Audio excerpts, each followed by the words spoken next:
Allô, je vous retrouve aujourd'hui pour une nouvelle vidéo. Pour la vidéo d'aujourd'hui, vu que l'été est pas mal commencé, on est déjà en début juin, je me suis dit que ce serait fun de faire un peu un tour de ma bibliothèque avec des livres que je considère être des bonnes lectures d'été. J'ai 10 livres et sur ces 10 livres-là, j'en ai 4 que j'ai lus, puis les autres je me suis basée sur le résumé et sur la couverture pour me faire une idée de si ça serait une bonne lecture d'été ou pas. Donc j'ai commencé avec les livres que j'ai déjà lus puis que je considère être des bonnes lectures d'été. Pour commencer, j'ai 13 petites enveloppes bleues et la dernière petite enveloppe bleue. Donc dans le fond, c'est une duologie de Maureen Johnson. Dans le premier tome, c'est Ginny qui reçoit 13 lettres bleues de sa tante préférée qui est morte. Chacune des lettres doit être ouverte dans un ordre bien précis et chacune d'entre elles va donner un but à Ginny. Et ces lettres-là vont la faire voyager au travers de l'Europe.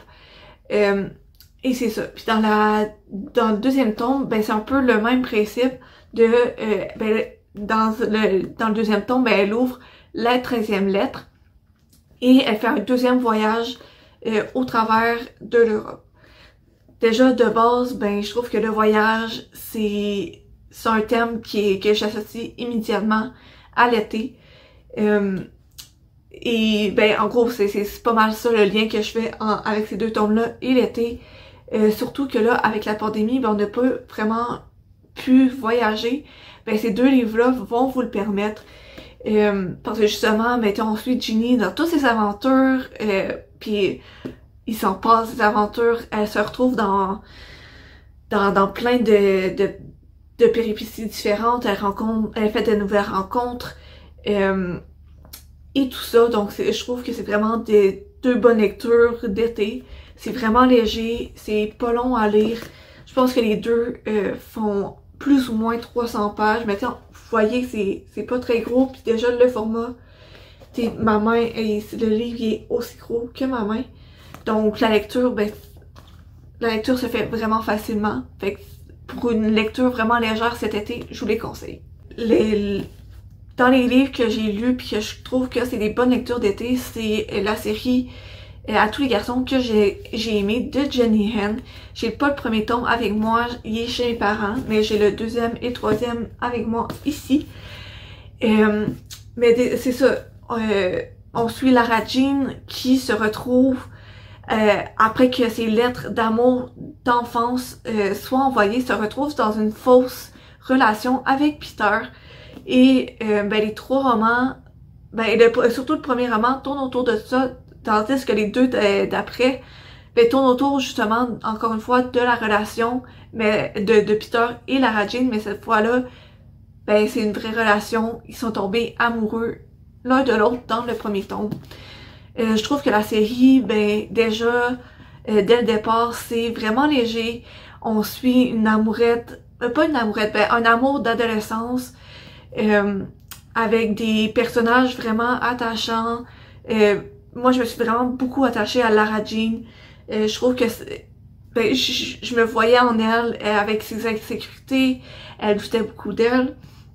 Donc, c'est aussi une lecture assez légère, même si, je la considère un peu moins légère que les 13 petites enveloppes bleues. Mais je trouve que c'est une belle lecture, c'est léger, c'est beau. Puis globalement, je trouve que c'est une belle lecture pour l'été. Puis justement, les deux premiers, je les avais lus l'été passé en 2020. Puis j'avais trouvé ça vraiment bien. Donc maintenant, si j'ai parlé des livres que j'ai pas lus dans ma bibliothèque, mais que je trouve que ça a l'air d'être des bonnes lectures d'été. Je commence avec En route vers Nowhere de Sophie Lorrain. En gros, on suit Sarah et Sébastien qui se rencontrent en 96 quand ils ont 10 ans dans un camping où leurs parents les ont apportés. Et en 2007, les deux partent faire un road trip dans une vieille voiture et ils ne se doutent pas que en gros c'est une quête d'aventure, mais aussi une quête de soi et de refiguration, une refiguration de leur amitié. Donc déjà, je trouve que, comme je l'ai dit avec les 13 petites enveloppes bleues, le thème du voyage, je trouve que ça fait vraiment un thème d'été. Encore plus les road trips, je trouve que c'est toujours les road trips, c'est toujours un plan qu'on se fait avec ses amis durant l'été, quand on prend nos vacances, quand il fait beau, quand il fait chaud, on veut aller à la plage, on veut en profiter, veut profiter de l'été. Donc je trouve que ça a l'air d'être une bonne lecture d'été pour ça. Pour continuer, j'ai assez l'ouvert de Nelly Arcan. Ça se passe à Montréal avec Julie O'Brien qui essaie de rentrer dans les standards de beauté. Elle va passer beaucoup de temps sur le dessus de son immeuble à se faire bronzer. Mais la guerre de la beauté va réellement commencer quand Rose Dubois va se joindre à elle sur le toit pour se faire bronzer. Donc déjà à la base, j'ai l'impression que ça se passe dans l'été, durant l'été. Donc déjà ça part bien pour qu'on sente un peu les vibes de l'été. Puis j'ai pas d'autres arguments plus autres que ça pour dire que c'est un roman d'été. C'est juste au résumé, à la couverture, je trouve vraiment que ça a l'air d'être un roman d'été. Sinon, j'ai aussi Alaska Wild de K.A. Tucker. En gros, c'est l'histoire de Kala Fletcher qui a 26 ans. Elle apprend que son père, qui vit en Alaska, est malade. Kala ne connaît pas tant son père. Sa mère, à elle, elle avait emmené, quand elle était toute petite, puis l'avait emmené avec elle assez loin, puis elle a jamais vraiment pu apprendre à connaître son père. Et elle s'est décidée, elle, une parfaite citadine, d'aller dans le petit village où son père habite en Alaska pour justement apprendre à mieux le connaître.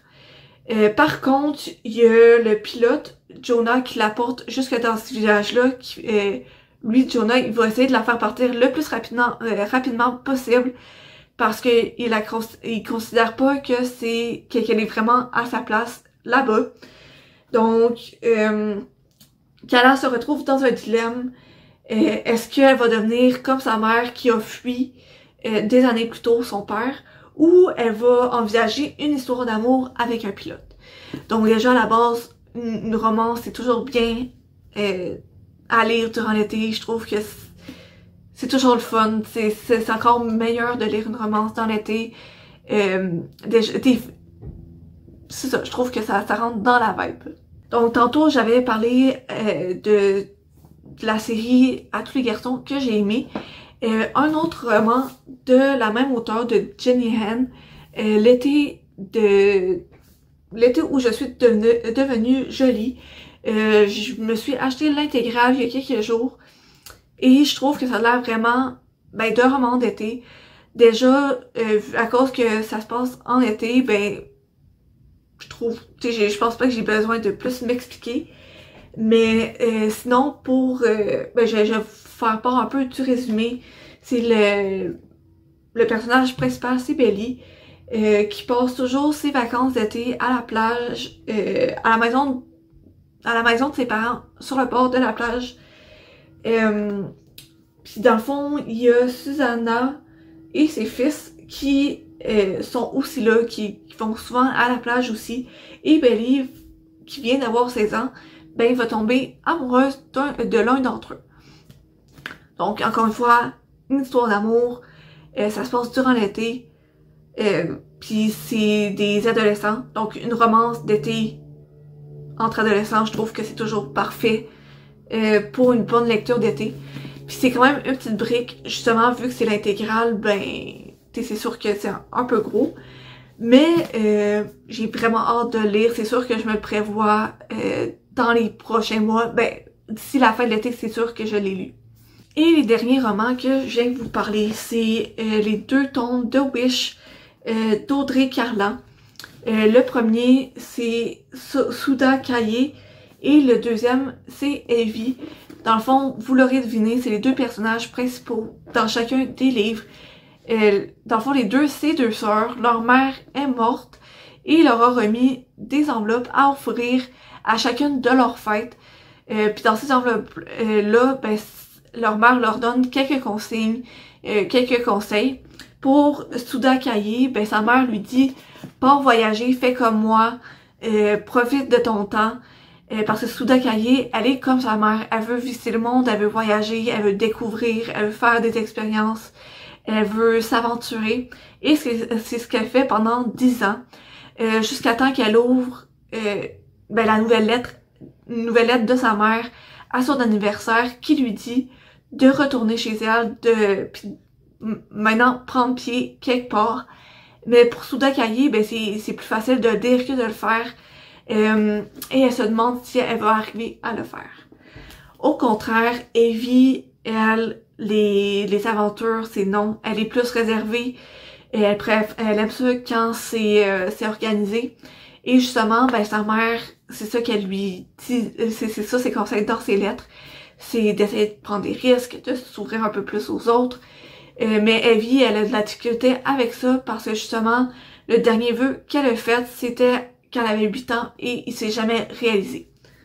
Donc, c'est ça, c'était le dernier livre que je voulais vous parler. Donc, c'est tous les livres ici que je vous ai parlé dans ma vidéo. Je vais tous les écrire dans le fond, en commentaire, tous les titres et les auteurs ben, de ces livres-là. C'est ça. Et donc, c'était tous les livres d'été que j'ai dans ma bibliothèque. J'espère que vous avez aimé ma vidéo. N'hésitez pas à me dire en commentaire, vous, les livres d'été que vous avez dans votre bibliothèque. Et n'hésitez pas non plus à me mettre un pouce en haut si vous avez aimé la vidéo ou vous abonner. Sinon, on se retrouve dans la prochaine vidéo. À la prochaine.